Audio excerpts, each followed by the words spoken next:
Ati Kodong sakit hati tak diundang Lesti Kejora, Rizky Bilar minta maaf, kami juga kecewa dan sedih. Aktor Rizky Bilar menyinggung pihak-pihak yang merasa kecewa lantaran tak mendapat undangan acara pernikahannya dengan pedangdut Lesti Kejora. Rizky Bilar pun memberi pengertian dan meminta maaf. Bilar juga menuturkan bahwa sejatinya ia dan Lesti Kejora turut kecewa lantaran tak bisa mengundang banyak orang. Diketahui pedangdut Ati Kodong sempat mencak-mencak di media sosial.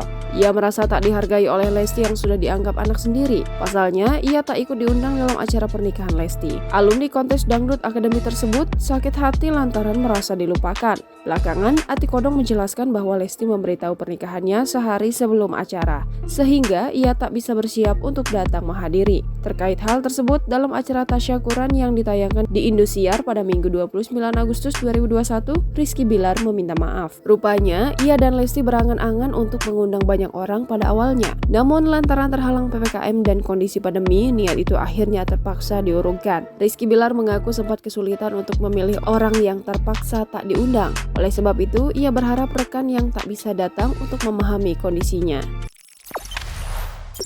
Jangan lupa subscribe, share, komen, dan like ya!